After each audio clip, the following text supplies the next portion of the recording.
Hey, Ted. Hey, Ted. How are you? Good crowd. Nice going. Yeah. Actually, the smallest one we've had yet. Ah, good. All right. Doesn't look like anybody else is coming. Do that. Okay. So I don't actually have the microphone for reinforcement in here, but because we're videotaping, and we videotaped the last time, and that will be on the that'll be on the website for the church. We did have it up for a short while, but we need to change how we're posting it. So that'll go up later today. So if you missed last times and you want to see that, that was all about internet safety. That will be available to you, and today's presentation on social media will be available to you. So for those of you a couple people, I think it's their first time, we're going to do this every second and fourth Wednesday of the month. And it's just continuing to work through technology, mostly computer-related issues. We've talked about the iPad and the iPhone and iOS things.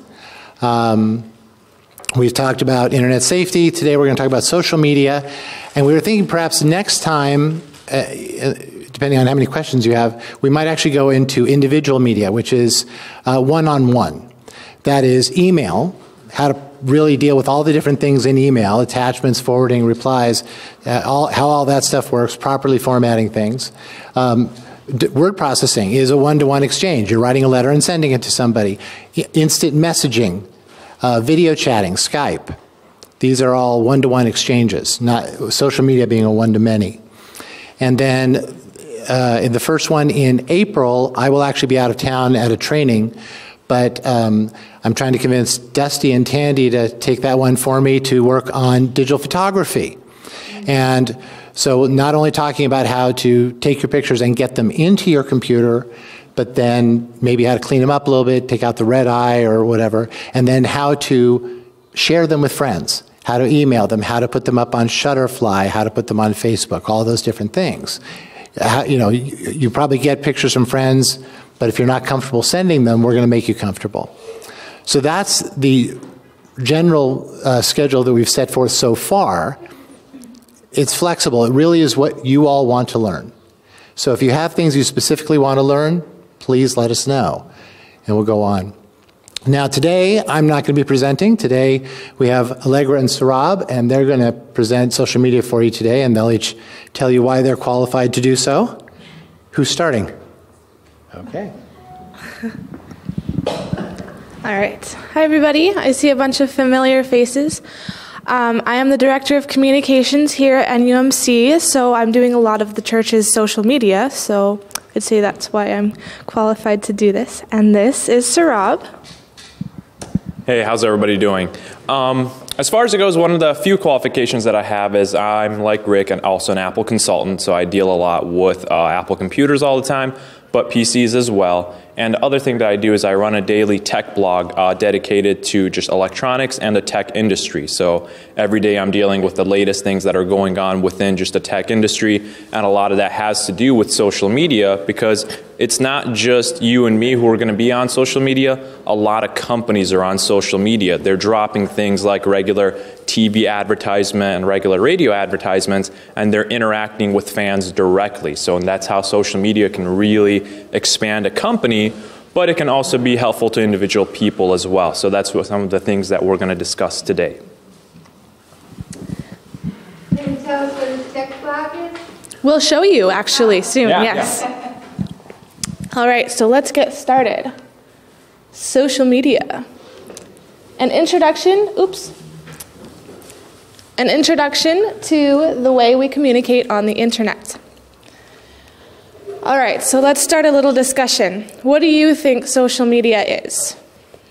Anybody? I think that's where you sort of like join a club, which is ever expanding, and that's where you can send off stuff to your buddies as a group, and then you can receive all kinds of stuff as well. Great, yeah, that's pretty good. So it's like a club. You can interact with the club members and invite other people in and send out information. Mike? Where friend is a verb. Friend is a verb. That's good, yeah. Awesome. Anybody else? Where your grandkids keep secrets from you. It's where your grandkids keep secrets from you. Okay. Anyone else? No? Alrighty, let's move on. Okay, social media is a way to communicate online, a way to share pictures and special moments with friends and family, like your grandkids, and the digital manifestation of oneself. So, social media isn't a new... We'll get into exactly what that means, and yeah. $5,000 word. Hey now. There's definitely a reason we put that in there, and I think over the next few slides you guys will see that once we relate what social media really is today and what social media might have been 10, 15, 20 years ago, you might see that it's actually not all that different to what you're used to. It's just kind of digitizing a lot of the things that you normally might have done in the physical world. So once we relate it to you guys, I think you'll start to realize, oh, okay, all this stuff really isn't that alien to me, and I do have some kind of knowledge of what this procedure or what these different websites and services are for us.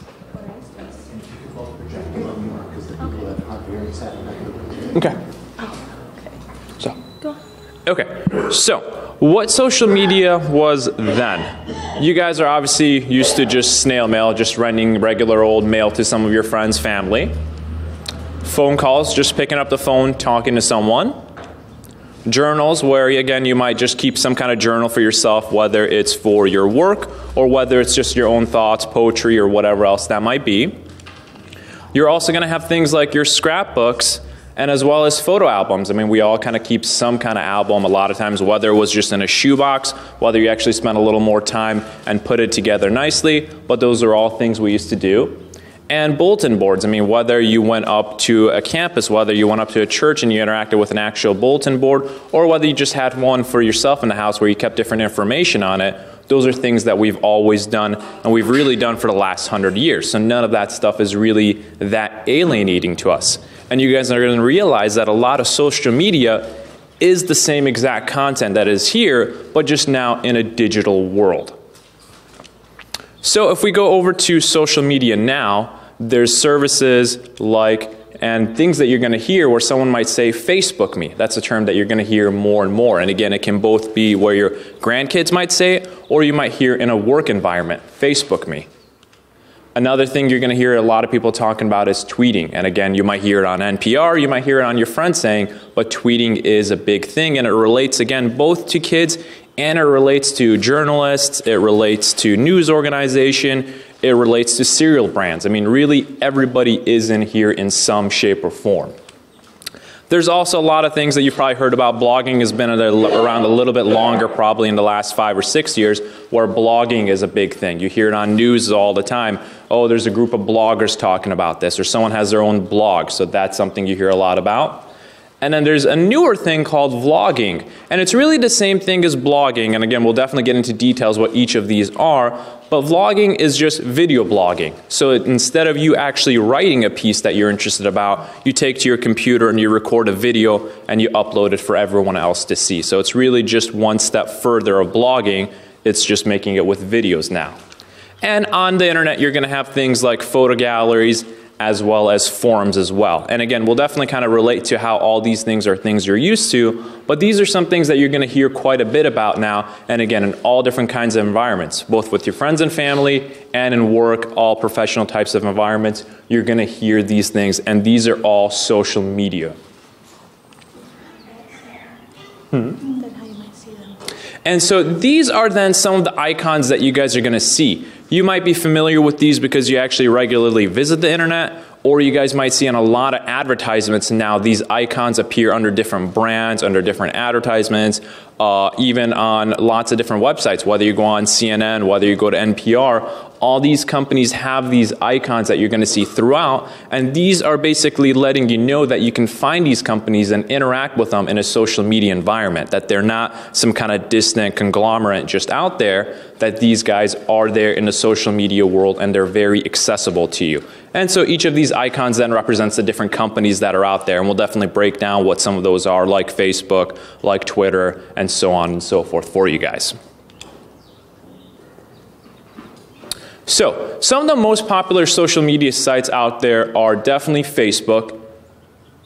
There's also Twitter, WordPress, YouTube, Pinterest, and Foursquare for you guys.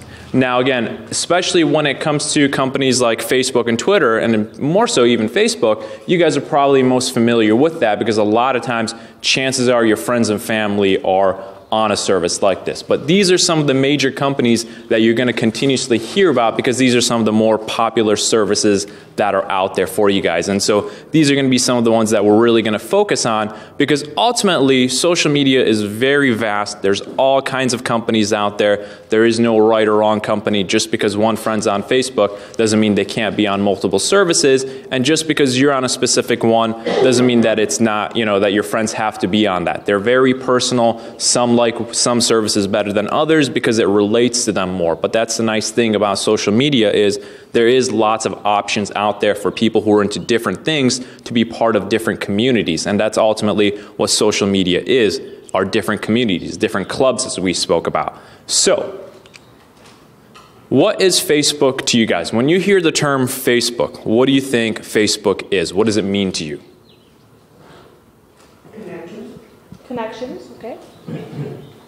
Kind of spying and gossip. That's definitely true. Depends what they're right on, absolutely.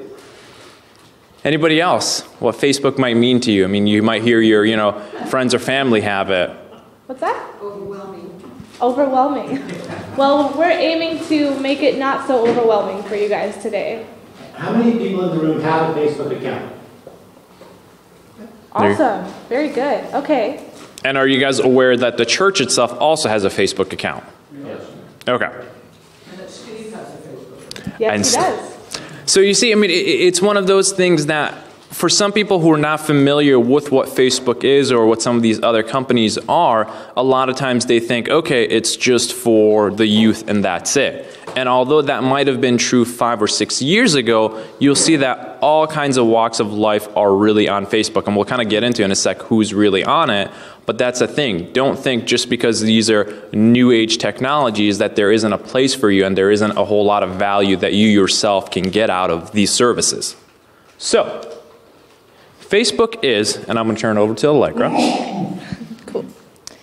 All right. So, Facebook is a place to share your life, your thoughts, your photos, and your videos. It's also, you can discover old friends and relatives, whether they're here or across the country or even in another country.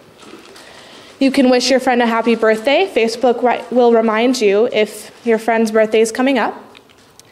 And you can keep up to date with your favorite brands or companies like the church.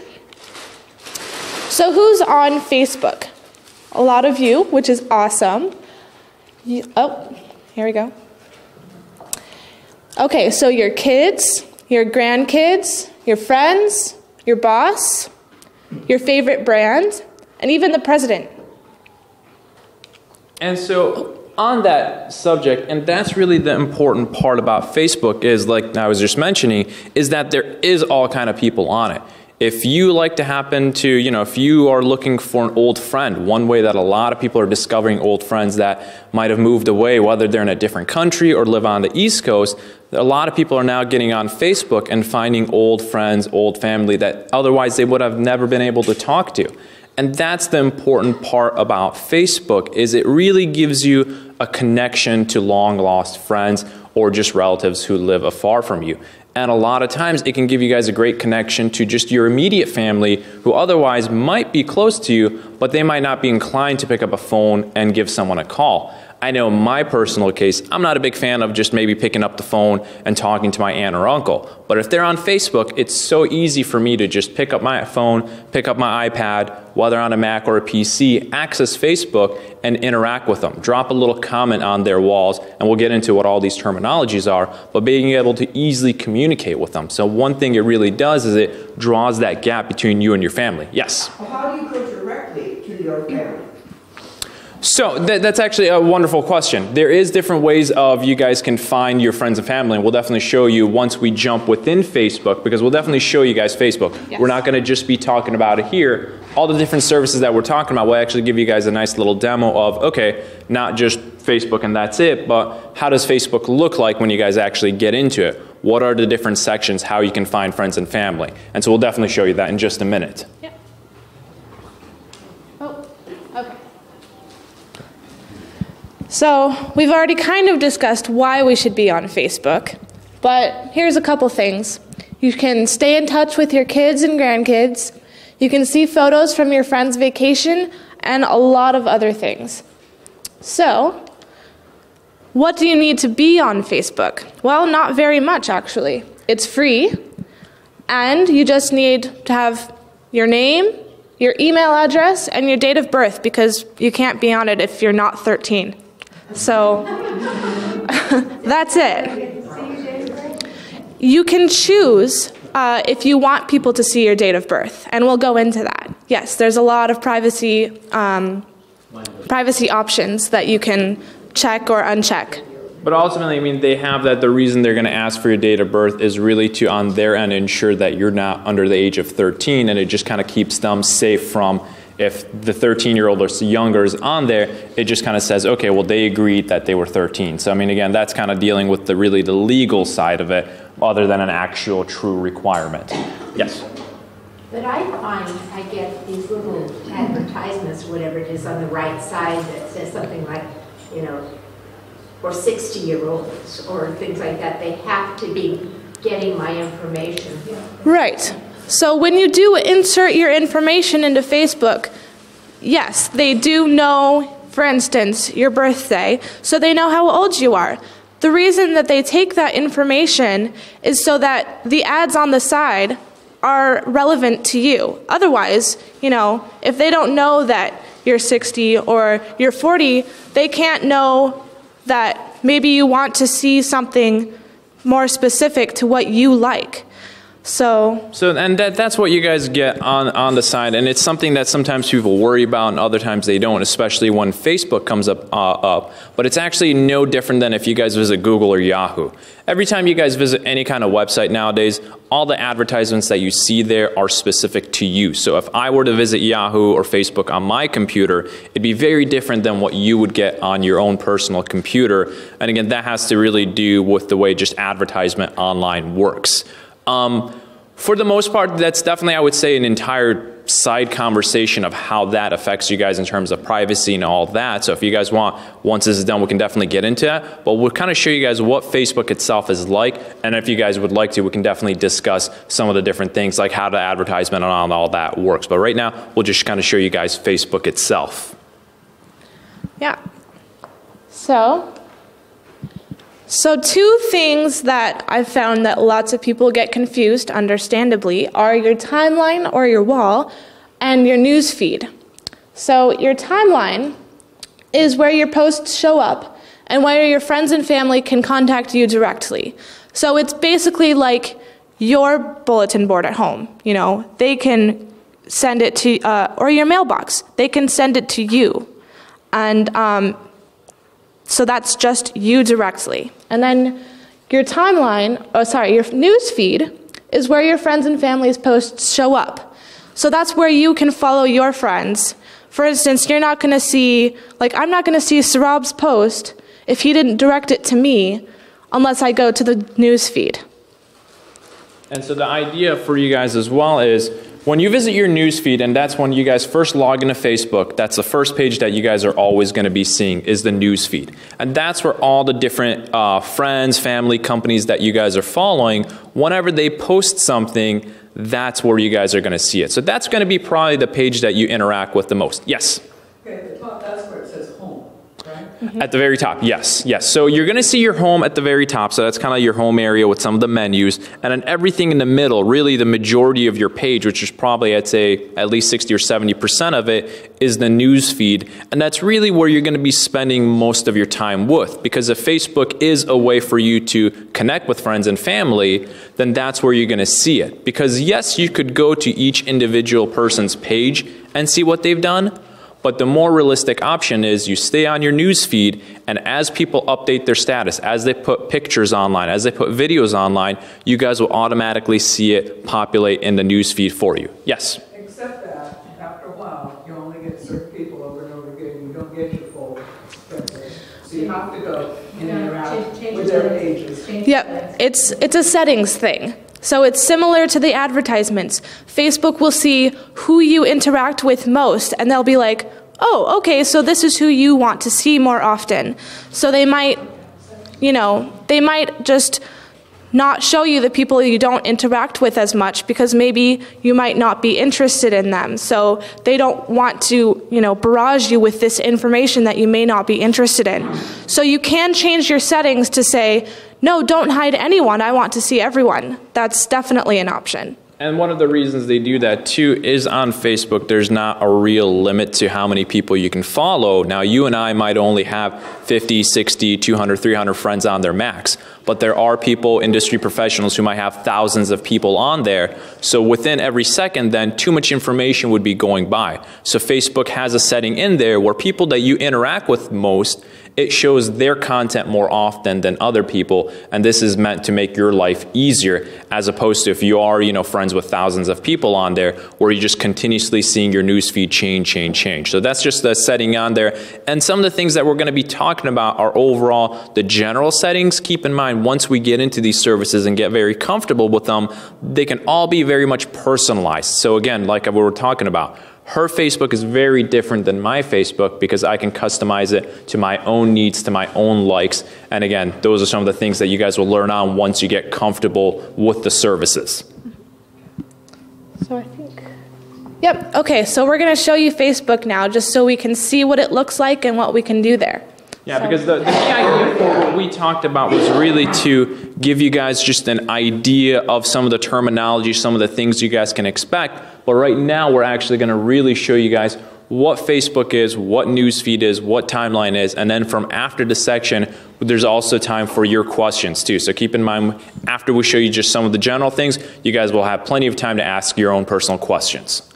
So when you come to Facebook, after you've created an account, this is going to be the first thing that you're going to really see, and this is where you're going to be spending a majority of your time. Now, if you guys notice, right in the middle is our news feed. And so our news feed really is wherever someone updates something, whether again it's a page that you're following, whether it's your friends or family, as they add information into it, you guys are going to see it directly here on your page. So. All right, so yes, here is your news feed. And you can see notifications right up here. Let's say someone wants to talk to you. You can see, if you go up there, you can see where if Sarab's going to comment on my wall, then Facebook will tell me right up there. For instance, okay, so my friend liked my status. So I didn't know that before, but since Facebook told me right up here, now I can go see what she liked. Let's talk about the news feed first, and then the wall and everything, and then we can get into that. What does that mean they like the status? We'll go right into that in a second, yeah. Okay, so as I was saying, so right over here is then going to be the news feed. And again, this idea is this is where all the information itself is going to be for you guys all the time. So, and this is where you're going to be spending most of the time with. And so whenever someone updates any kind of information, you guys will see it here automatically. So for example, if Allegra would take out her phone right now and just write a quick status that she's in the middle of a class, we'll see that this will update, or even I can do it. So if you do that for me, and I'll show you guys how this works. But as you guys can see, this is where your statuses are. And as we scroll down, you guys are just going to continue to see information populate for you. And obviously the older things are in the bottom, the most recent is at the very top for you. And as we discussed, there's all kinds of comments and things you can find on Facebook. Someone might just say something like, I'm tired. Now I know Catherine is tired. Or it might be something a little more of, here's a picture someone posted on Facebook. Okay, so. And if I go to the very top, Notice here right now, what Allegra just wrote on my phone is I'm updating my status. And so that's the thing that popped up because that's the most recent thing one of her friends, in this case me, wrote on Facebook. And so that pops up right here at the very top. So as people continue to add information, the very top is what gets updated and older content gets continuously pushed down for you guys. Now, having said that, keep in mind too though, this shows you usually, depending on how many friends you have, the last hour or 2 hours worth of information, but you guys can continuously scroll down and go back as far as you want in time. So if you want to see something that was written 3 days ago, all you guys would have to do is, you would just scroll, scroll, scroll, and continue to scroll until you get to a given time and find that information. So under each of these, it tells you how long ago it was written, so 46 minutes, and so that's how you know when information was posted on it. But a lot of that, I would say, is getting too much into the details of it. The key thing that you guys should really take away from all this is that this is your news feed, and whenever you hear the terminology thrown out to news feed, it's when you get directly into Facebook, you log into it, and you guys are going to see that this is the information that's going to populate for you. So that is the idea of news feed for you guys. It's the information that you and your friends continuously write on one given page for you. Yes? So do you delete it? How do you get rid of it? Generally, with a lot of social media, you guys might hear the terminology thrown around or the idea thrown around that what goes on the internet cannot be deleted. And the idea is that when you put things on Facebook, before putting it on it should be something that you probably want others to see. It's not going to be anything private. You don't want to put your own private information out. Some people might choose to do that, but in general, assume that what you put on there is going to be on there. And so you do want to kind of think ahead of, is this something I want my friends and family to see? Because one thing to consider with Facebook is your kids are going to be on there potentially, your boss could potentially be on there, and who else, could be on there. I don't know that. It's really up to you, and we'll kind of get into there. Now, just because you put something on Facebook doesn't mean the whole world sees it, but yes, if you are friends with your boss, if you are friends with your grandchildren on Facebook, and you publish something on Facebook, they're now inclined to see it because you chose to be friends. There is no, other way around that. Forever it's there. Basically. In a way, yes. You now, for example, if you put something on Facebook and you accidentally put this, I can definitely go through and delete that right away. Now, that doesn't mean if it took me 5 minutes to realize, I didn't mean to put that on there, how many people who are on my Facebook as friends didn't see that. Now, I definitely do have the option, though, to go through and delete it. So if I want to, I could take out my phone, or from my computer, I could choose to delete that. But yes, it is something you want to be kind of put a little thought into it, is this something I care to put on there? And for a lot of people, it might not matter. It might not be the most important thing, so they don't really care if they say something on there, but you do want to kind of think sometimes of, who are my friends, who are my family members on here before you post something on Facebook. But me personally, I was on Facebook, which I'm not, and I don't have any, I don't want to be. When I'm on my little computer and I get emails, I delete them quickly. There's no way to delete this stuff then. If I don't like all these words, I'd like to get rid of them all. So there's no way to clean my particular screen, the stuff that I receive, if I were on Facebook. Correct, because first of all, you can't delete everybody else's information. You could, but that would be counterintuitive to being on Facebook then. The whole idea of being on there is to have that information on there so your friends and family can come and find that. But if you like make a grammatical error, or you are a little bit more judgmental and you realize you should have been when you hit send, you can go back and delete your own. You absolutely can. You absolutely can. So a little X at the top, and you cursor over it, you can take it off. That doesn't mean that someone didn't see it. Well, it does mean better. But it does mean that you can't go back. You can't go back. Yeah, and so one of the things to address, though, is Facebook is very different than your email. Facebook isn't meant for one quick communication, the other person sees it and deletes it. The idea of Facebook is think of it like a long-term journal where you can go back and look at the conversations you've had with friends, the photos they've posted, the comments that I had. And I sometimes have people who suddenly discover a photo that I put on there 3 years ago, and they put a comment on it, and now I see all the comments that everybody put under this photo for the last 3 or 4 years. So the whole idea is, yes, you can technically delete your content, but it really takes away the purpose of Facebook. And we'll definitely kind of get into that once we show you timeline and the idea of what timeline in Facebook, or before it used to be called your own wall, what these give you and the whole idea behind that. Okay, so if we go and look at my timeline. Sure. You do that by clicking on your name? Yes, you do that by clicking on your name. That directs you specifically to your timeline. And you can go see anyone else's timeline by clicking on their name. So if you look at them on the news feed and you see they posted a status and you want to go back and see what they posted yesterday, you can do that by going to their timeline, which looks like this. So here I'm going to click on mine. Okay, so first I'm going to show that. So you see my picture and you see my name, and you can change the picture right up here. So that's how you can, that's a part of the way you can personalize it. And you can also see my job and where I went to school and where I live and who I'm dating or not dating.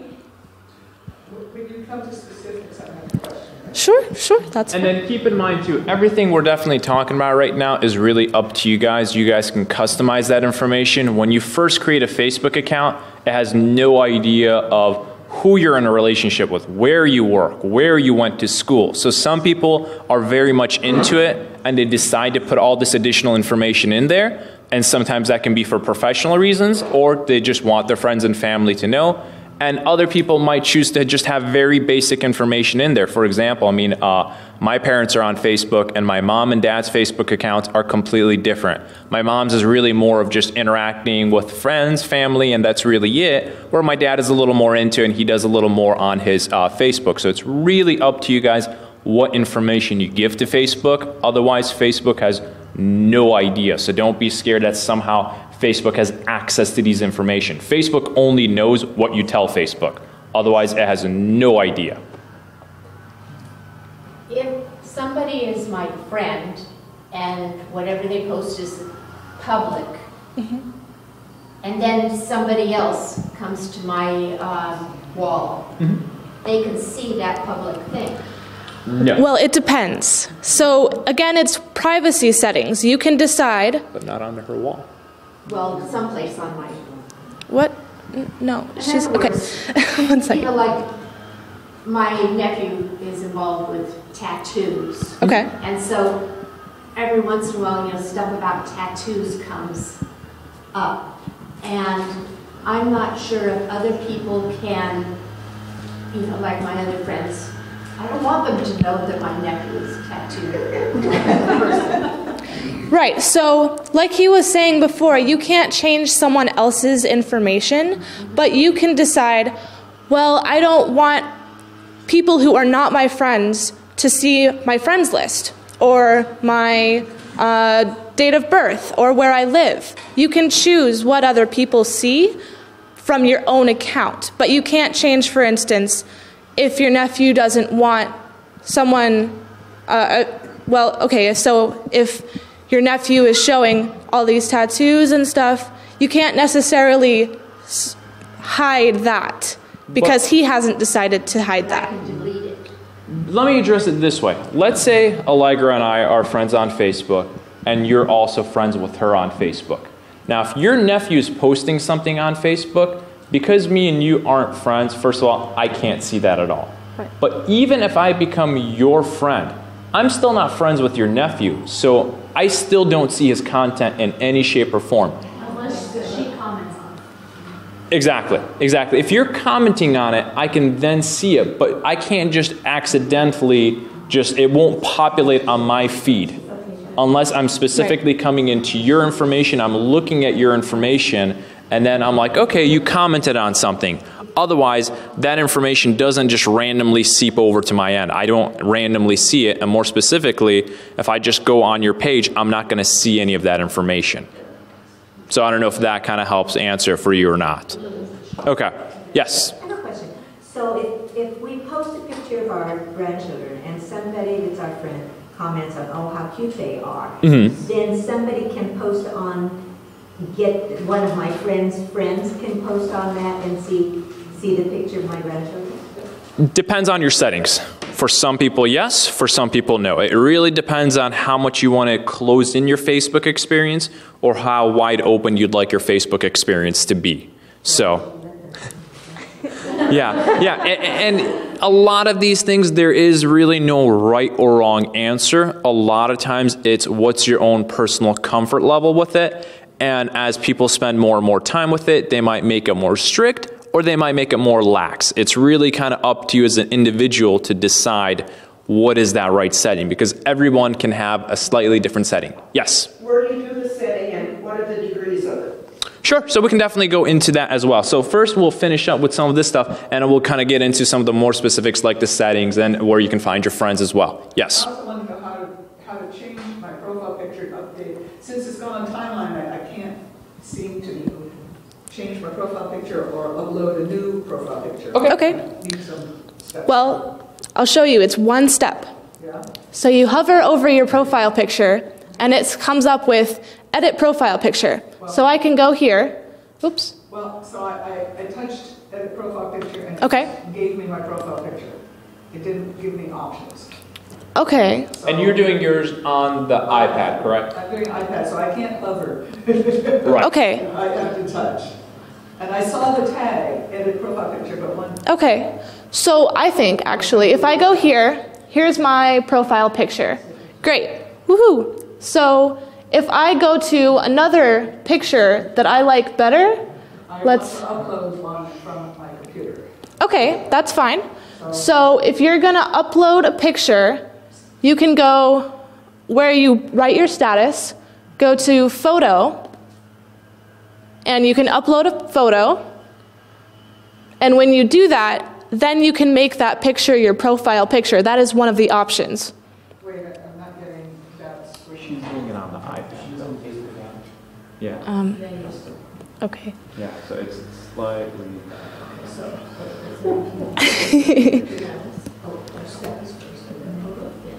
You guys go ahead. Okay. So that's a specific thing. It's a little different than the desktop version. So when you see here, the way to do it on your computer is you can either hover over your photo and you can edit that way. You can take a photo, you can choose from a picture you already have uploaded, or you can upload one. Or you can do it this way, which is kind of the long way. So, oops, going on. So when you see it right here, you can see the picture I decided to put up here. You can see my profile picture. You can see my name, whatever I decide to put here. You can see my friends list because I decided to show that to people. And you can also see what I've posted or what my friends have posted directly to me when you scroll down. And then another thing to keep in mind with all this information is you guys can continuously change it. It's not just because you decided to use one profile picture that it's now the de facto picture for you guys. You guys can continuously change this information and adapt it as you would. So if you feel like, hey, you know what, today I'd like to have one picture versus another, keep in mind you can put those pictures. And the other thing too is, although it's technically recommended on Facebook where you put pictures of yourself, it could be anyone's pictures. So if you prefer to have a car as your profile picture versus your actual picture, feel free to upload a picture of the car. Now again, the whole idea of Facebook is that it is your picture so your friends and family can see you. But again, if you feel like that picture should be something else, as long as it's an appropriate picture, Facebook does not mind what you put on there. Have these pictures come from the iPhone? These pictures can really come from anywhere. Now, if you happen to have a computer with iPhoto, that's an excellent place to get the pictures because it makes that interaction very easily. But ultimately, your pictures can come from wherever. So whether it's, family vacation photos that you have, whether it's old pictures you've scanned into your computer, it really doesn't matter. Facebook is fairly open to where you decide to bring these pictures in from. So for instance, I've uploaded a picture right here. Took a picture from the window in my office and decided to share it. So this is how it shows up. But let's say someone else uploaded a picture to my own wall. For instance, up here, my mom uploaded this picture and tagged me in the picture, which means that she said, "Hey Allegra, you're in this picture because you were here," or "I want you to see it." So it shows up on my wall, and I can decide, oh, I don't want to be in that picture. So then I can decide, oh, well, let's not, be tagged in that picture. That's another privacy setting that you can decide on a picture basis. Okay. And then you'll see, let's see. So here, for example, too, is the whole idea of the interaction that you can have with Facebook. Now, someone placed a picture on her wall, and so we're going to see that picture right here on the top left. And then notice that different people, again, her friends, family, colleagues, decided to write something under that picture. And that's really the premise of Facebook, is interacting. I mean, if you're going to take away one key thing about Facebook, the idea of Facebook is interaction with friends and family. That's the whole idea. So whether they post a picture right here, now everybody can jot something down on it. Or you might be deciding, you know what, I'm not feeling great today. You might write, "in a bad mood," and in an hour you get 10 of your friends who wrote, "Hey, cheer up, feel better," so on and so forth. That's what Facebook is really meant to do, is close the gap of interaction with your friends and family no matter where they are. So all these friends, they don't have to live close to us. One could have been in Paris, one could have been in China, and one could have been in Boston. But the idea is that Facebook is designed to bring everybody closer in a world where we now all live so far apart from one another and everybody has such busy schedules. It's designed to give you guys that real interaction that you might have lost otherwise. All right. You think anything else? No. So I would say the one last takeaway to have from all this is, as we're looking at over here, this is the timeline that we have. And the idea of the timeline is, you were discussing of, what if I post something and then I delete it from Facebook? That defeats the purpose of what Facebook is meant to do, because Facebook is meant to give you a timeline. So if we could go back to the timeline real quick, and specifically my profile. Your profile? My profile.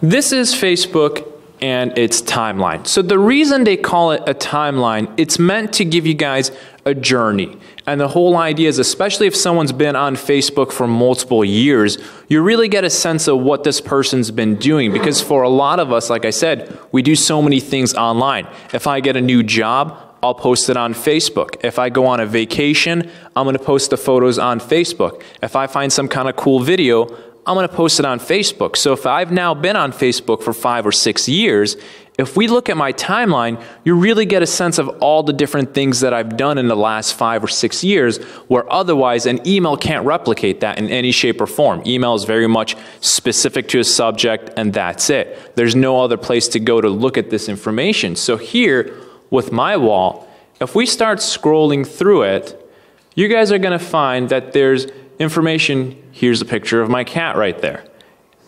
And then as we start going through it, more important things that are more important to my life will get a bigger picture.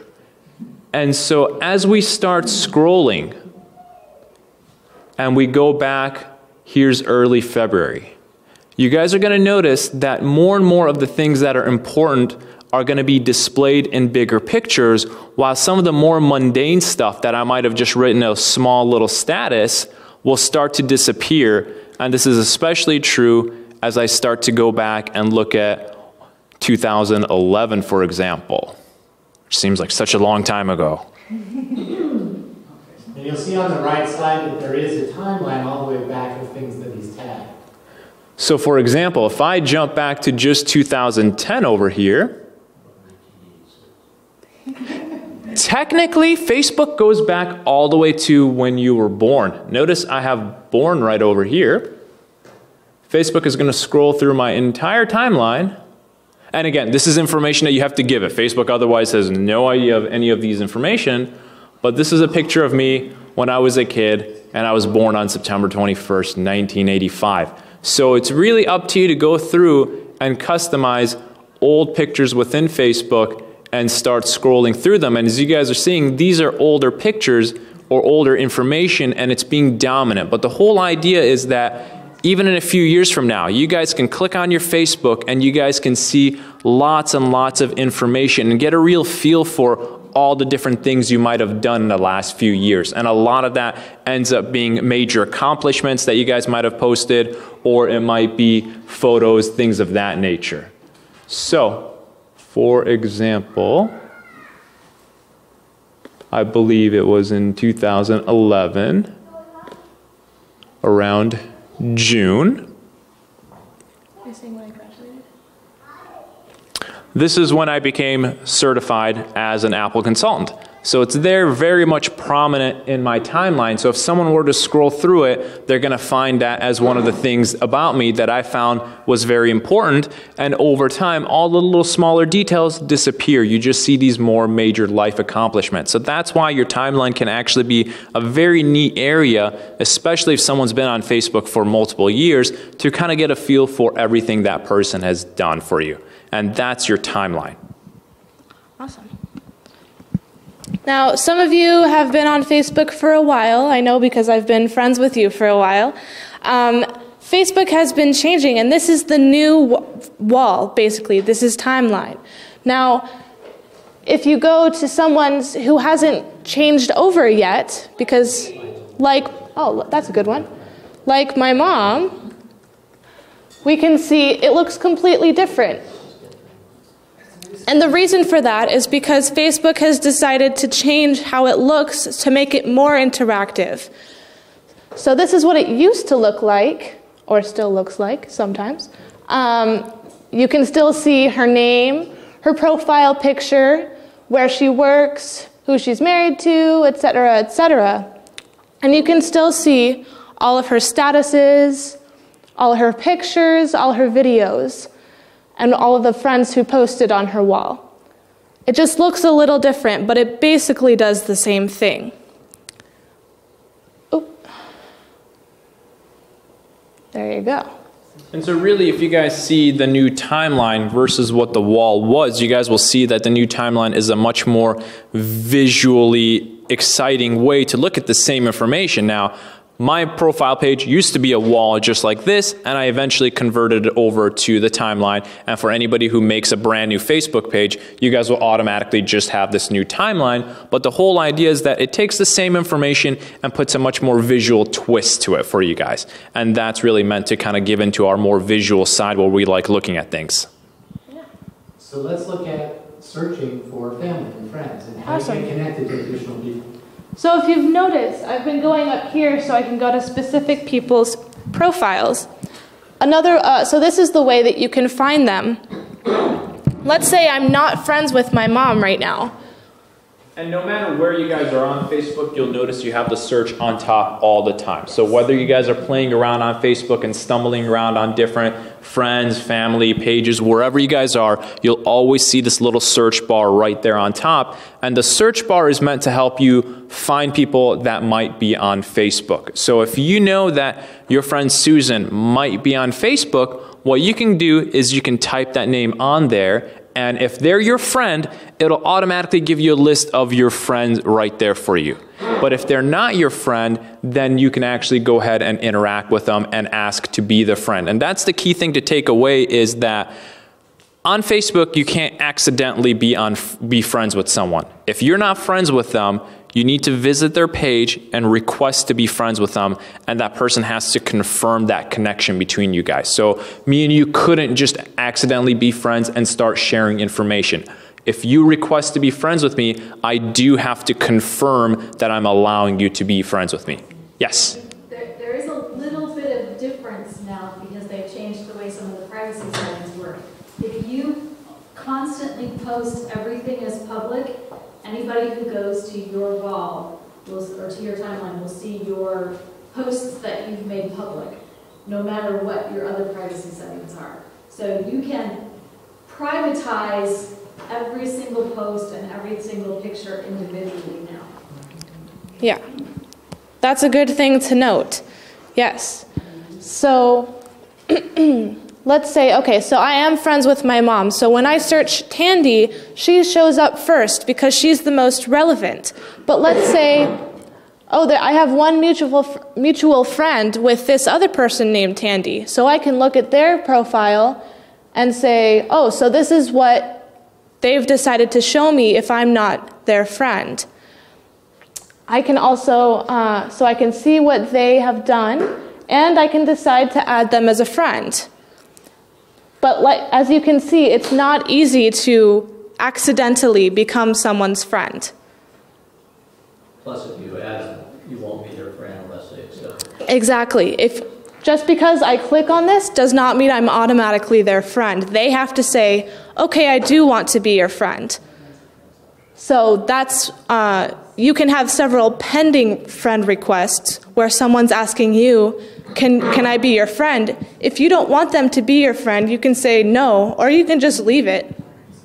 It's not a big deal. And then also keep in mind, if someone requests to be your friend, what the whole idea of this notification up here is, it'll let you guys know if you, it'll let you know if you have any pending friend requests.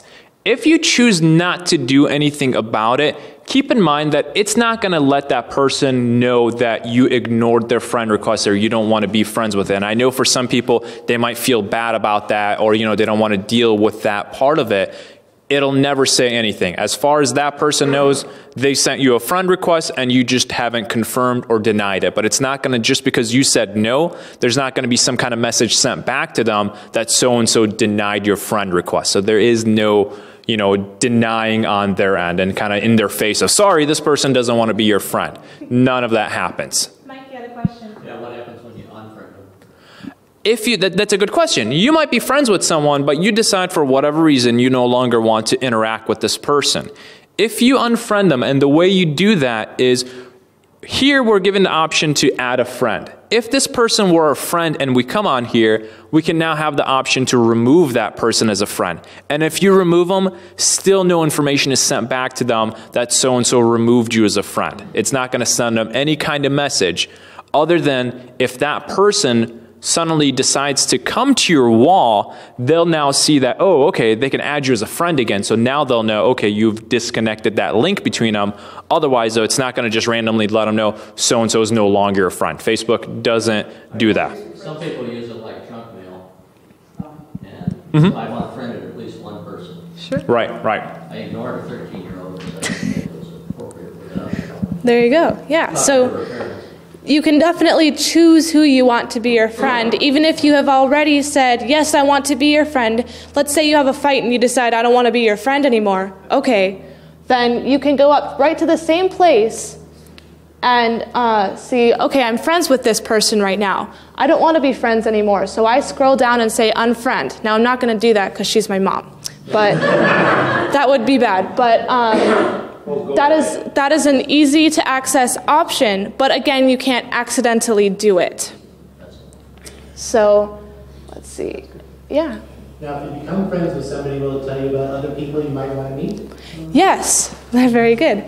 So just like how Facebook can tell what you like because you've decided to tell them what you like, it'll say all the advertisements are specific for you.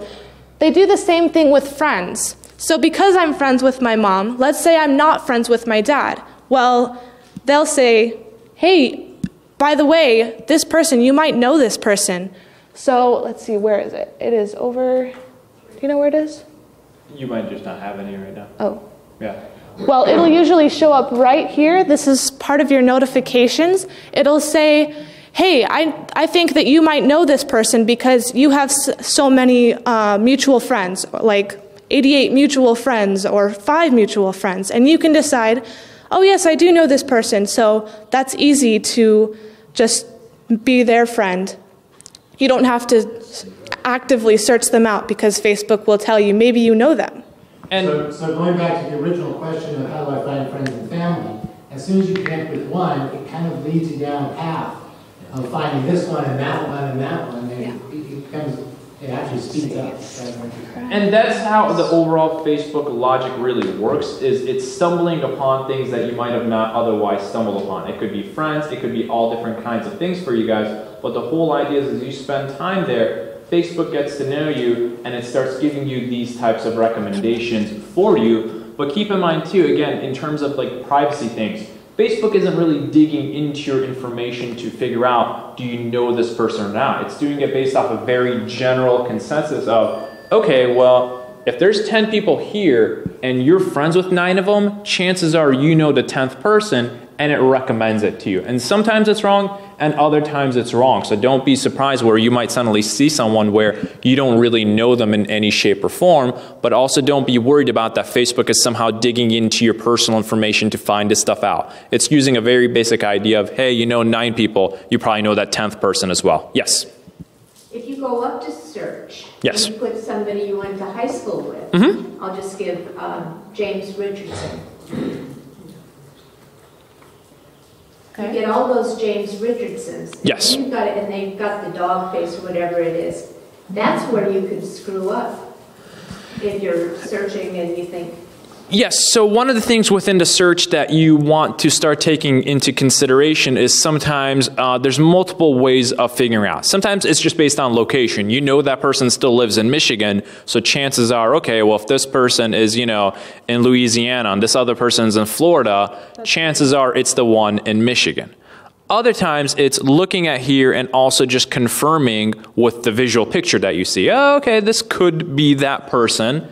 And sometimes you just click on that picture and it takes you to their profile, and for some of the limited information or more information they might decide to give, and this is again their settings, you might then dig through the information and decide, lo and behold, this really is the person that I know.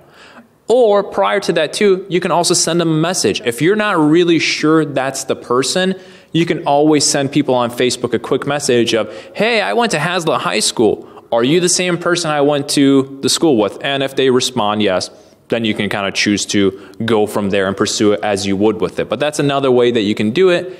And obviously, one last thing, if you go under and just do the same little search for me, this is another thing that Facebook does to help you, is notice under some of them, it says 1 mutual friend, 2 mutual friends, so on and so forth. That's again, Facebook deciding, okay, well, you might not be friends with James, but James is actually friends with this many of your friends. So then you might automatically say, well, there's a bigger chance that I know this person named James because he knows all my other friends as well. And again, sometimes that's right, and other times it can be pure coincidence, but more often than not, it's not coincidence that the person you're searching for is also friends with some of your friends. So that's another way where Facebook tries to help you so you're not finding random people. Very good, very good. Are there any other questions about friend requests? No? Awesome, very good. Okay. So, oh look, my mom just posted that she's at lunch with computers, so now I know that she's here, so if I want, I can go find her. And how did I do that? What? Oh, and how did you, yeah, okay. So if you notice, she said lunch with computers at Northridge United Methodist Church. I actually checked it in. Well, yeah.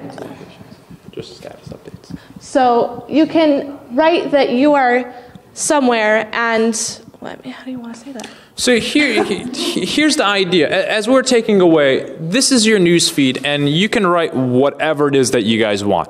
She happened to write something very relevant to this group that we're here with because we all know we're at lunch with computers.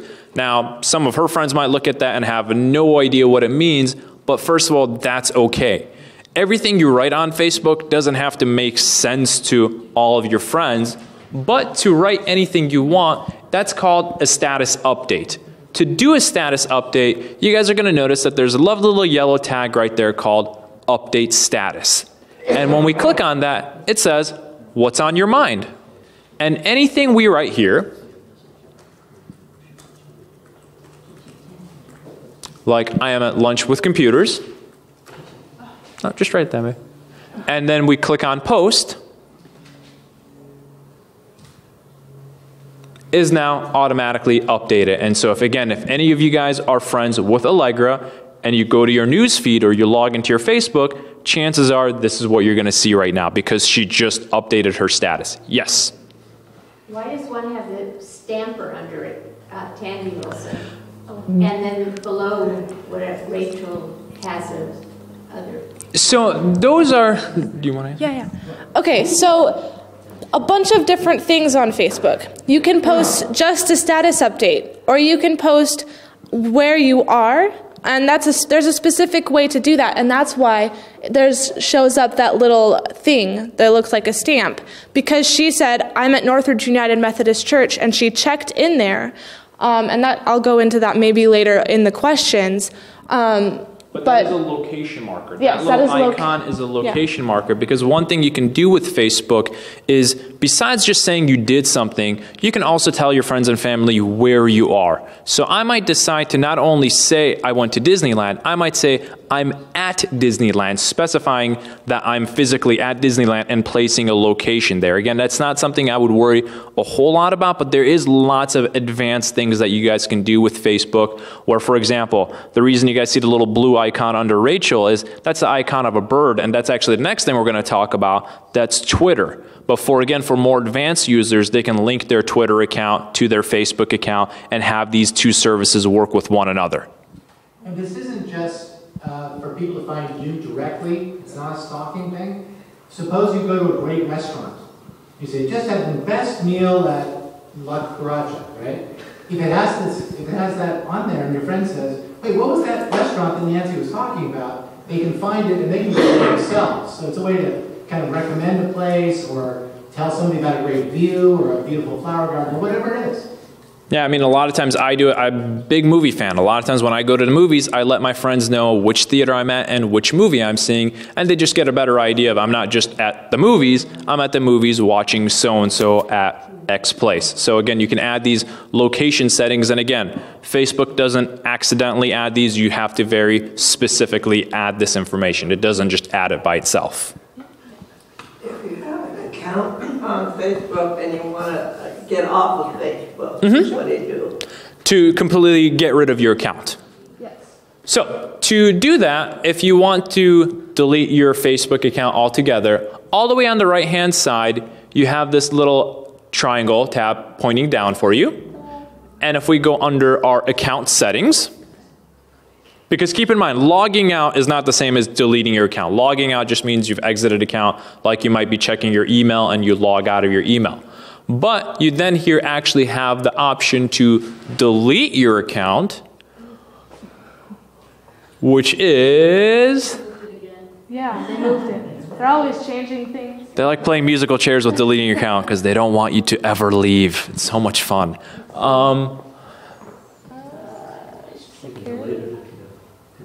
Deactivate your account. So it's under security. It's under security, and you see down here, deactivate your account. It's a link. I'm not going to click on that. But it is a link, and it's easy to do that. Here's the one takeaway for you guys too. Just because you click on this, it doesn't mean it'll automatically happen. It will confirm it with you once again. So don't worry about if you accidentally go on here. Just because you clicked it once doesn't mean now your entire account is suddenly gone for you. It will ask you one more time, and chances are it'll ask you for your password one more time too. So in case you left your account open, your friends can't get on it as a joke and decide to delete your account. A lot of times when you want to change major settings within Facebook, it will always ask for your password one more time, and that's to make sure you didn't just leave it open on a computer and someone else decided to change the information for you.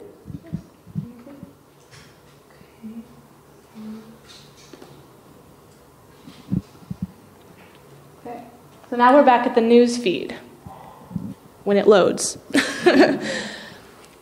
Okay, so let's go into companies. So I'm following Marvel, which is a comic book company. They happen to just post, check out Judy Stevens' blog. Okay, so if I really want to, I could click on that and check that out. But just like when my mom posted something, they can post something, and I can go see their page, and this is what it looks like. And then whatever they have posted, I can see down here. And I can see what other friends of mine, for instance, my friend Jenny and Kristen, I think Nope, I thought I saw Jenny. So Saurabh likes it, so I know that Saurabh likes this too.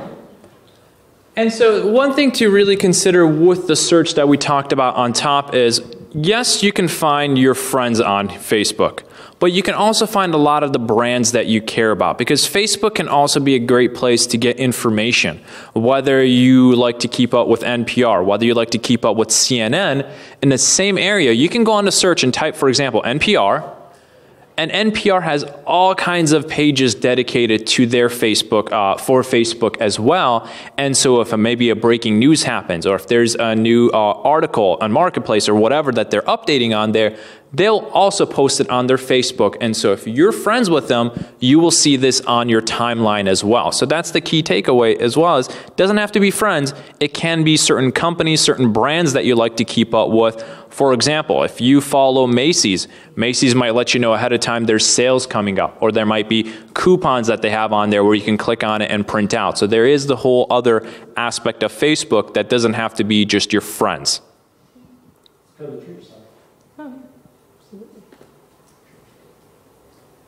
So I'll go through it. I'll go to it through my account, my page, so I can see what I like next to my friends, my photos, where I've been. I can see what I like, and all of my friends can see this. So I can go through and decide what page I want to look at.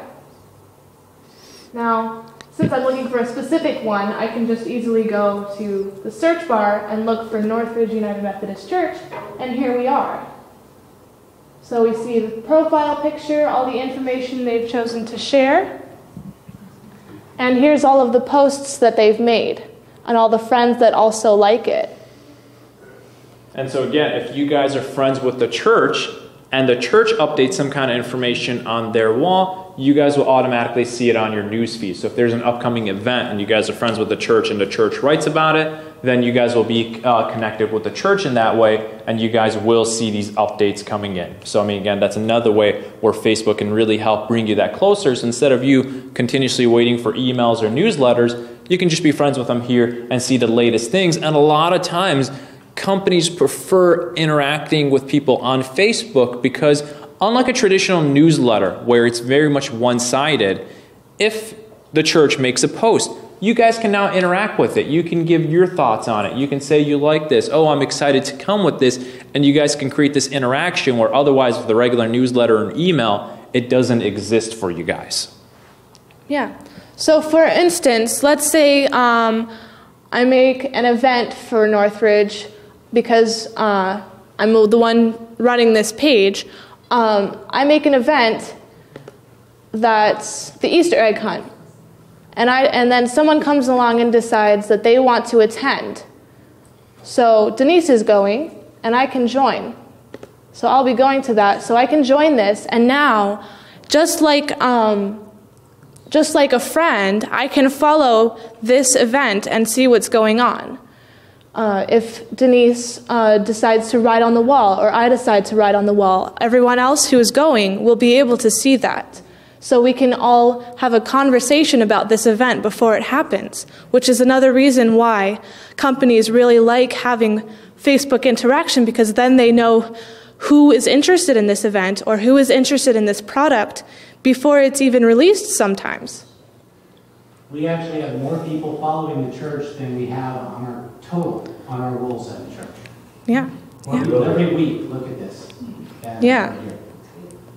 So you don't have to be going to this church to know what's going on at the church, which is great for us, because then if they're really interested in this Easter egg hunt, for instance, they can come without even having heard of it inside the church.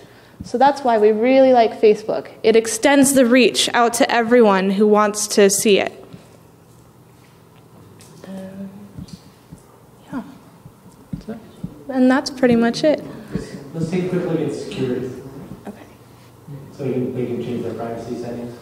Okay, so where we went to go deactivate our account, that's where your privacy settings are. So right up here in the corner, right-hand corner, the little triangle, oops, not home, triangle, we can go down to privacy settings, and this is how you control who sees what and what you can post and etc. So for instance, my stuff is public, so that means that If you search for me but you're not my friend, you can see what is public on my profile. But if I change it to friends, then only the people who are my friends can see that information.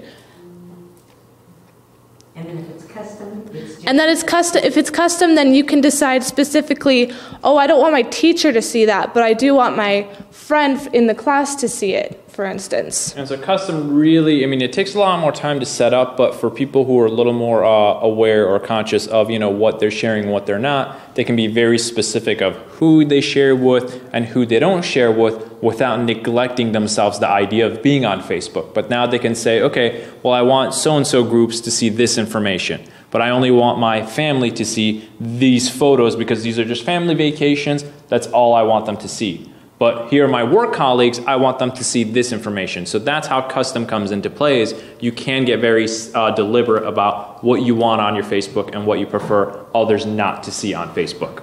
Yeah. So one way to easily do this without having to go into that privacy settings place is when you're updating your status, let's say, hi, well, I don't want it to be public. I only want a specific person to see it or a specific group. So I can decide only my friends can see this. And then I can post it and only my friends will see it. If you're coming onto my page and you're not my friend, you won't see that post. So it's very easy to just decide only these people can see it. Friends accept acquaintances, for instance. And custom, you can make it custom specifically right here. If I only want my mom to see this post, or if I only want Sarab to see this post, I can say, okay, I'm going to decide, I can hide this from this specific person, etc., etc. You click on where it says friends and you have... These people are lists. So friends of friends can see it, friends can see it, or specific people I can decide only... Oops. So if you start typing my name. Only Sarab can see this, and it'll pop up because I'm friends with him, so it recognizes that name. So I can say only Sarab can see it, save changes,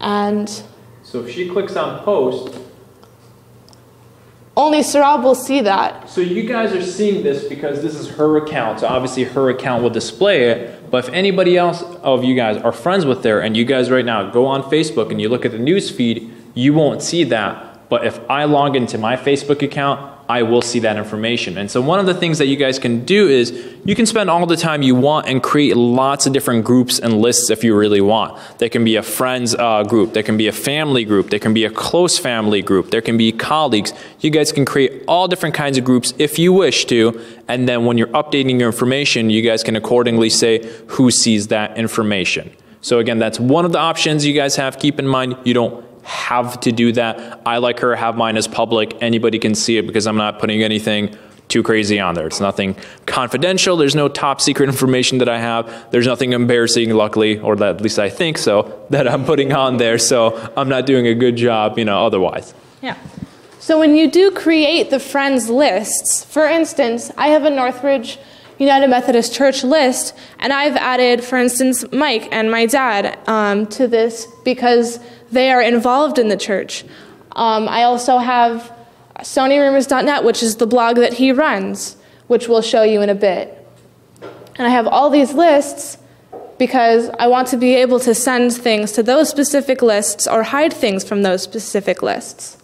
And it's very easy to do when you go to your friends list to change which person is in which list. And people can be in multiple lists as well. So going back. Yeah. So I think that's it for Facebook. If we move on, let's see. Here. Okay. So now, in Facebook as a whole, do you guys have any questions? Kind of a curiosity thing in a sense. Once upon a time, about, I don't know, a year ago or so, I suppose, I got something from a member of this church who doesn't know me very well. He just knows my name. Mm-hmm. And so it said, how would you like to be my friend on Facebook? These are some people you might know. In the list of people I might know, there was probably 5 names on there. It had my married daughter, who has never set foot in this church, has never been in the city of Northridge except to come visit me, and lives in Riverside County, has an unlisted phone number because she's a teacher. People hassle teachers sometimes. And lo and behold, now how in the world, is there a search engine to where this person could have said, oh, this guy's name is Gordon Short, who in the world might he know? And come up with his daughter's name like that. And so Facebook is doing it exactly what we kind of touched upon, where it's doing it via friends and how many people you might know who might also be friends with her. It purely bases things on relationships. Facebook doesn't go into Google, doesn't search for their first name, last name, doesn't look at their phone number, doesn't dig into any of that information whatsoever. Facebook purely bases it off of it sees potentially you might have the same last name. It thinks, okay, well, these people might be related. Then it starts seeing, okay, maybe you have some friends in common. And from there on, it bases these relationships off of that. Beyond that, Facebook's not doing any kind of digging in anyone's personal information to establish these relationships. Well, that's a strange thing. Of course, she's a married woman. Her name is Martin. It's not Short. And it could be, though, at some point, and again, I really don't know the specifics, so I don't want to point you towards the wrong direction, but she might have had that information otherwise on Facebook. She could have had it as one thing and decidedly changed it to something else, so that could be one way for Facebook to have decided you two are knowing one another in some shape or form. Or for that instance, piece of information, if I was on Facebook and I said, man, I'm at the Dodgers game, it's the first inning, and boy, what a sensational play. sure. A friend of a friend of a friend of a friend of a friend of a friend, and I'd say, aha, that guy is out of his house for the next 2 hours. Plenty of time to unload everything he owns. Yeah, but think of it like this. How's that any different than someone sitting across the street from you waiting until you leave your house? That actually know. And they have to know where you live. Yes, they'd have to know where they'd have to be your friend. They'd have to be at least a friend of a friend. And your privacy you can decide only the friends that I know I'm comfortable with knowing this can know this, like I showed you with the privacy. So it's quite easy to hide that from the people you don't want to see. There's a lot more real life concerns than I would say there is really on Facebook, because on Facebook ultimately you do have control of these information, what you put on there, where like I said, in real life someone can just sit across you from your house until you leave your house. They can watch your house for a week, learn your routine, and go from there. So I mean, I'd say in real life it's a lot more scary, so to speak, than on Facebook. I really wouldn't be too intimidated by Facebook, because it's really, first of all, what you put on there goes on there. So you can be, as cautionary as you want with it, or as lax as you want with it on there. And the likelihood of someone looking up your specific account for that specific goal, I'd say, is highly unlikely versus just a random burglar coming into your house and just breaking through. Is your daughter on Facebook? I don't know. Because if she wasn't on Facebook, there'd be no reason in the world that they'd be able to figure this. Well, I'm sure that she or one of my grandchildren probably is. Yeah, so like you were saying that your daughter showed up in these people you might know, that means that she does have a Facebook account and that you can connect with her. But that doesn't mean that any Joe Schmo walking off the street who happens to not be friends with anyone that you're friends with will be able to find you so easily as to see your Dodgers post and be like, oh, awesome, now I can go steal his stuff. So, you can decide who you're friends with, you can decide who sees what, and you can decide that, these friends can see it or those friends can't see it. So that means that you can really lock it down and make sure that the people you don't want seeing it, for instance, that burglar, they won't see it. Because another way to think about it too is real life, again, I think has much more risks, because let's say you decide to send someone an actual letter. You've now placed that letter in an envelope in your mailbox where anybody has access to it. You've now shipped it out. How many knows how many hands it's going to get through before it gets to somewhere? So I mean, in real life, there's so many different instances where someone can access your information, where on Facebook, it's really in your hands. So again, are there privacy concerns to think about? Absolutely, but for the most part, I wouldn't say let it deter you. It's really not a scary place, in any shape or form. And I think if you spend a little time with it, you'll find it much more enriching to your life because you find a lot of connections that you might have not otherwise been able to keep with it. Are there any other questions? Nope. Awesome. Okay. We have about 10 minutes left of our normal time. Do you want to just see the Twitter and blogs real quick? Yeah, okay, totally. So here I am in the browser, and I can go look at Twitter, which looks just like this. So do you want to get to the Twitter slide and just go through it real quick? Yeah. I thought that'd be easier than just showing them. Absolutely. Oops. Okay, so yeah. So, let's move on from that. So Twitter is a place to get your thoughts across just like on Facebook, but in 140 characters or less. This means that it's really short. It's a fast-paced way to communicate with others and a place to share photos and videos that you find online. So you don't specifically upload a video or a photo to Twitter. You're not going to have those associated with your account. You can just post about them and a link to them so that someone can go view them like you were before. You can keep up with your favorite brands similar to on Facebook, and you can stay up to date with news. And you can follow personalities and celebrities a lot easier. For instance, I can search for Johnny Depp and I can follow him on Twitter. So who's on Twitter? Your kids, your grandkids, your favorite brand, and the president, just like on Facebook. Why be on Twitter? You can share a quick thought with your family and friends. You're not going to write a novel on Twitter. You might say, oh, here I go, I'm going to eat an apple, or I'm going to go to church. You can basically stay up to date with what your friends are doing at the minute. So, and so much more. What do you need to be on Twitter? You need your first name, your last name, and an email address. And you'll make a username, which is something that your friends will know you by on the internet, on Twitter. So if we look... And before we even give you guys a quick demo, let me tell you guys, because in looking at some of that, Twitter might seem it's similar to Facebook. And in some ways it is, but I'll tell you guys what the difference between Facebook and Twitter is.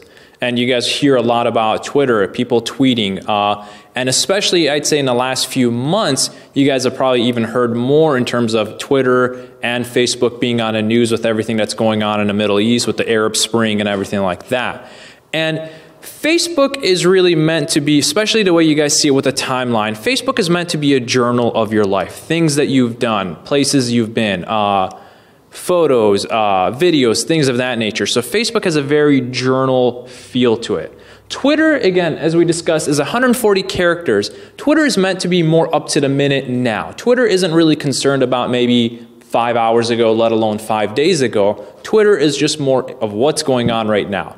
Now, it can be something as mundane as I just had a bite to eat, or it can be a lot of news organizations are on Twitter. Instead of them waiting to get on the airwave or waiting to get to the next day's print of getting information out, news organizations use Twitter all the time, whereas news happens, they continuously update their feed. And so automatically when something happens, they write a quick blurb about it, and you can know what's going on it. So Twitter is a very powerful, fast-paced, meant to be in the now, real-time area to gain information. And just like on Twitter, there's lots of people, so your friends and families can be on Twitter, but a lot of companies and news organizations are on it because it's so very much up to the minute. If a news breaks, a news company can right there and then report about it. If a company releases a new product, right there and then they can write about it. Or again, if I just have a thought to share with friends and family, right there and then I can write a very quick blurb with it. So Twitter, again, it's like Facebook, but much more fast-paced. Yeah.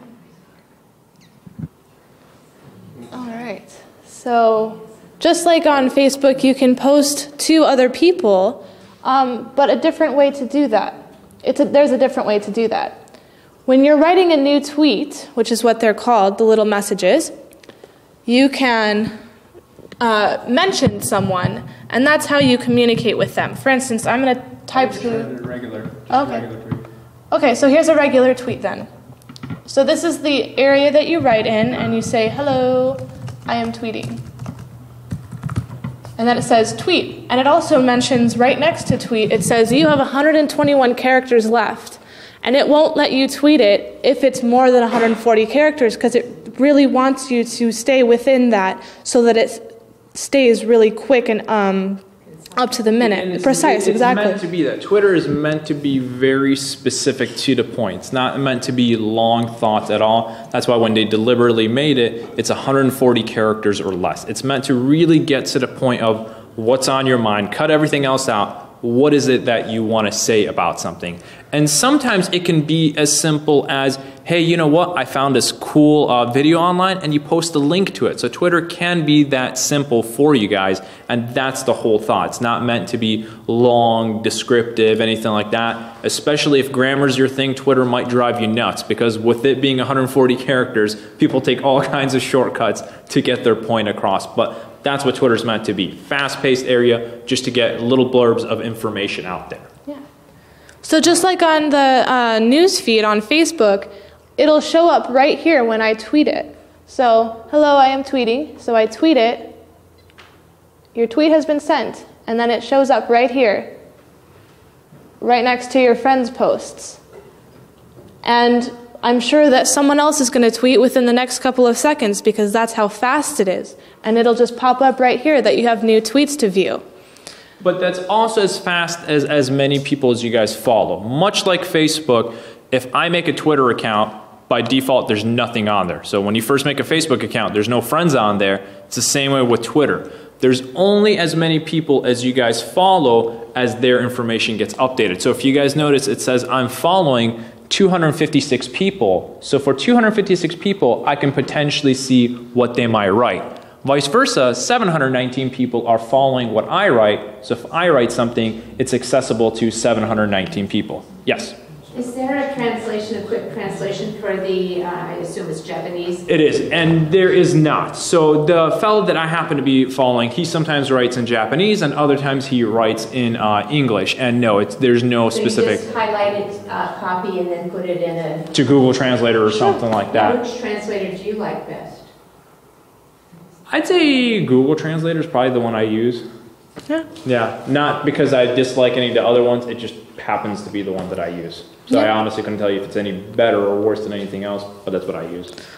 And you'll see over here, just like on Facebook, how it can tell you, oh, you should follow this person, you should be this person's friend.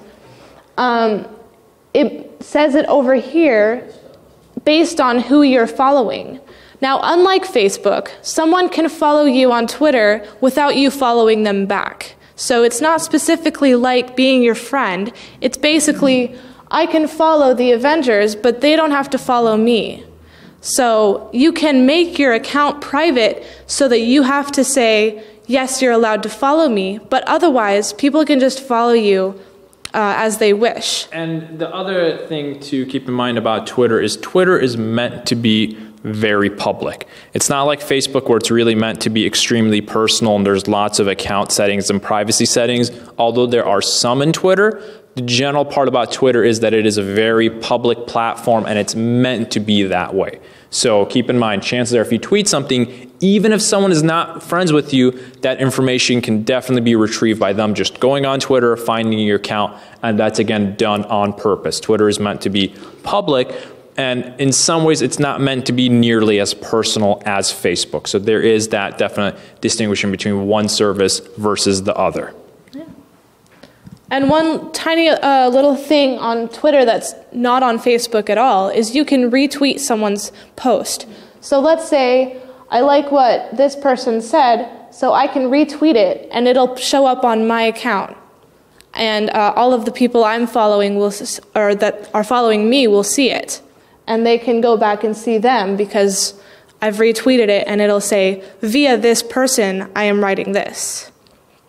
And that's pretty much it's almost the idea of retweeting again. It's something that until you get into Facebook or until you get into Twitter doesn't make a whole lot of sense. But it's like, let's say you repeated something to me. If I retweet that, it basically sends the same thing to all my friends. So I mean, the idea is we do it in our lives all the time. I hear something from someone and I say it back out to another person. Retweeting is really the same idea. If I find something you said relevant to me, I can tell all my friends the same exact thing. Yeah. So in a way, it's like gossip, just the electronic version. Yeah. So are there any questions? Awesome. Yeah, Cool. and for a lot of things that I know especially for you guys, Twitter is not probably the most relevant thing. I just wanted you guys to be aware of it because you're going to hear a lot about it. You've been hearing a lot about it in the last year, and that's only going to grow as more and more people get on a service like Twitter. So we just wanted to kind of give you guys a fundamental of, okay, when they're talking about it, you'll be like, oh, okay, I remember hearing retweeting, or I remember hearing, people talking about all that information's on there. But the one that I really encourage you guys to ultimately take a look and really give some time is Facebook, because I know for a lot of both my mom and dad, and especially for clients who used to be like, I'm not sure if I want to get on Facebook, and as they spent some time on it, it's really been a rich experience for them. Yes? Does Google now have a social media? Yes, Google has a page or a service called Google Plus. I would say the running joke with Google Plus is the only people on Google Plus are Google employees. Yes. I mean, I got an email essentially like Absolutely. a friendly email. Mm-hmm. Sure. And I did nothing, but I just left it there. And then I talked to the person, and they said they don't have an account. Huh. And they did not make a request. Yeah. Well, many things. Yeah. But ultimately, here's the thing. If anybody here has a Google account, a Gmail account, you now have a Google Plus account. So they might have not known they had a Google Plus account, and chances are they do now, because Google just introduced the service and everybody was automatically enrolled into it. Yeah. So, I mean, again, that is a possibility, but again, I don't know the specifics, so I'd hate to comment on and say that's what happened with it. But keep in mind, everybody now has one. Now, whether you do something with it or not is completely a whole nother subject, but if you guys have a Google account, a Gmail account, a YouTube account, congratulations, you're not part of Google Plus. No. But it sounds like Google was generating it automatically as opposed to the individual. It very well could have been an invite directly sent from Google, and they might have mentioned people that you know or something like that. Again, I don't know, but that's also a possibility. Google could have sent out an email, here's Google Plus, here's people that you might know because you both have the same email in terms of your contacts or something like that. Sure. Yeah, I deleted it, but it came across as if the person had actually done it. So. Okay. What about Skype? Yes, Skype will be next time when we talk about the more one-to-one communication, like email, because it's not a one-to-many form of communication like social media is, but we will be covering it. Think of next time. Skype like if you were to pick up the phone call and give me a call, now we can do that with whether we're typing or we're video chatting, but that's what Skype is versus Facebook, which is meant to be more of, here's my thoughts to my friends and family. Yeah. You had a question? How about LinkedIn? LinkedIn is another social media network, but it's not similar to Facebook because Facebook is more personal. You're going to say, oh, I'm eating an apple, but you're not going to say that on LinkedIn because LinkedIn is more specific to the job world. Like, I'm going to put my resume on LinkedIn so that people who are looking for someone with my expertise can see that I have this expertise, so now they can contact me about a job, or I can search for a job based on my expertise or what is already out there. Yeah, LinkedIn really... Well, people will connect with other business contacts, other people in certain companies they deal with, and they'll discuss business things on LinkedIn. And so it really is an environment for business discussion and business contact and not for social contact. Yeah, so for example, the people that I'm friends with on LinkedIn are people that I used to work at Apple with, people who now I work with on my website, people I've worked with in the past. It's really meant to be, yes, a social experience, but very specific to businesses and jobs, and that's really all there is to it. So, is it an insult when you're invited to join by a professional and you don't join? No. It's very much like Facebook. As I said, if someone sends you a request to any of these services, and it could be 100 different ones that we haven't mentioned, because these are some of the big ones, but there's all different kinds of services meant for smaller groups, bigger groups, groups you might not be involved with. But anytime someone sends you an invite, whether you click ignore, whether you delete the request, whether you delete the email, the person on the other end usually has no idea. So, I mean, again, unless you specifically had a communication of, hey, I'm going to add you, and you decided not to respond, sure, something like that, you know, they might take offense to it. But in general, they have absolutely no idea that you decided not to interact back with them. Yeah. And the other part to remember this is something we talked about last time, which is that there still is room for common sense on the internet. And so, for example, I was part of Twitter for a while, and then I got out of it because I didn't use it. So it doesn't matter how wonderful a tool it is. If you don't use it, you don't need to be there. And that's okay. You know, it's what are the tools that are going to make sense to you? What are the things that are going to make your life richer? And those that are just clutter, don't deal with them. And that's perfectly fine. It's good to be conversant. So when somebody says something about Facebook or they tweet it or whatever, you know what the heck they're talking about. But that's where it stops. You don't need to go there. So. How are they using these on the political scene? Oh my goodness. Oh man. Any communications channel is fair game on the political scene. So every candidate, every political party, every super PAC has Facebook, has Twitter, and are using it extensively. I can be everybody's friend. You can. Absolutely. You can follow all of them and see what they're up to. You can be their friend on Facebook so you can see what they're up to. Because it's really, like I said, if we go back to... Do one of them, like do the president or do Ron or do something. Well, I mean, the funny thing is, go to a political party page and like it, like the Republican Party, Democratic Party, and hit like, and you will be flooded with information, and you will like unfriend it really fast because it's just too much. It's a fire hose. Could you just do one and just not have it, I mean, you just have You can do one candidate. You could go look at their Twitter feed. Mm-hmm. Yeah, you can go look at their Twitter feed, then you're just watching it. Because think of it like this. If we're taking political parties into consideration, before they might have sent you mail, they might have given you a phone call about things. You might send you photos with little things of, hey, come join our, our group, come to this invitation, come to that invitation. On bulletin boards, you guys might see flyers with them. Just like we talked about, social media that we talk about is really replacing older stuff with a digital version, but all the same rules are true. So if you're on Facebook and you're friends with these people, with political groups, they can send you information just like they would before. But now they're just doing it in a different avenue. But political groups, so to speak, aren't doing anything different. The tools have changed, but the idea hasn't changed. They want to get out to as many people as they can and push their agenda across. So do Mitt Romney or Obama or somebody just on a Twitter so that you won't be stuck with it, but we can just see what's going on. Sure. Yeah, I mean, I think I follow the president, so if we search for him, if he decides to send, just search for, I think it's either White House or... Well, I'll just search for...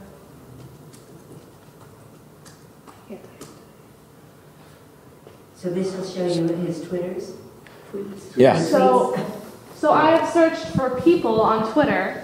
I just searched his name and I found his account. So go on it now. So if I go there, I can see what he's tweeting, even without following him.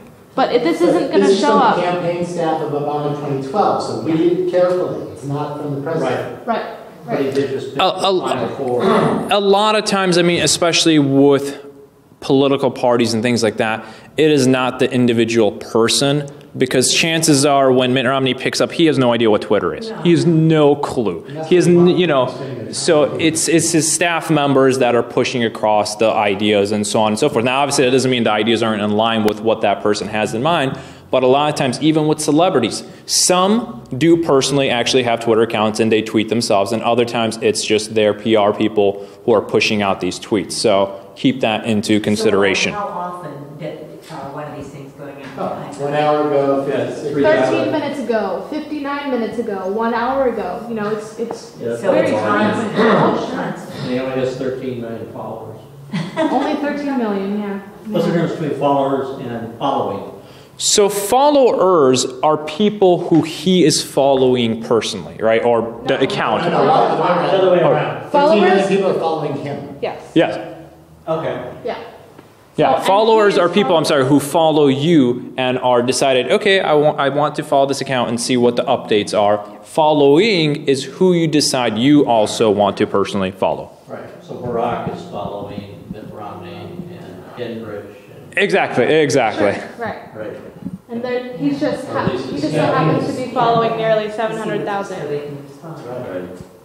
So, it also tells you how many tweets they have made. So you can tell how active this account is by looking at how many tweets they've made. Sometimes there's an account that's only made like 10 tweets. But You're this like, is oh. in how long of a time frame? 3,000 tweets within? Sure. Whenever his account, there's somewhere you can go to find out, I think, where his account was Can you created. click on 3,000 tweets? And Maybe, yeah. Yeah, just. Oh, there we go. Okay. See, I don't think that still tells you.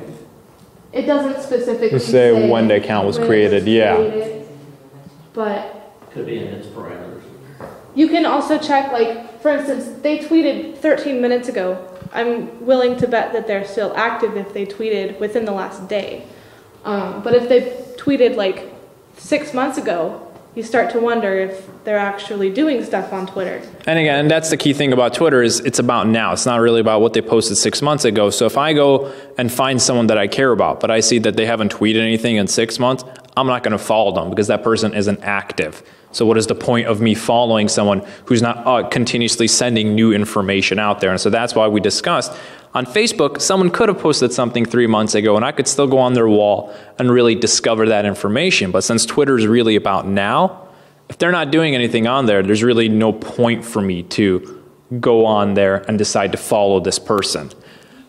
And then here too, just a little thing, you guys are going to notice that it's saying that the President Obama does make some tweets. If he does, personally by him, they do have a BO at the end of it. So that's how they're distinguishing what his staff members do versus what he himself might decide to personally tweet. And a lot of times I've seen it with other celebrities and organizations do that too. If it's the general staff, that's what normally comes out, and then they'll put a little thing at the end if it's more of a personal thing that they themselves are actually doing.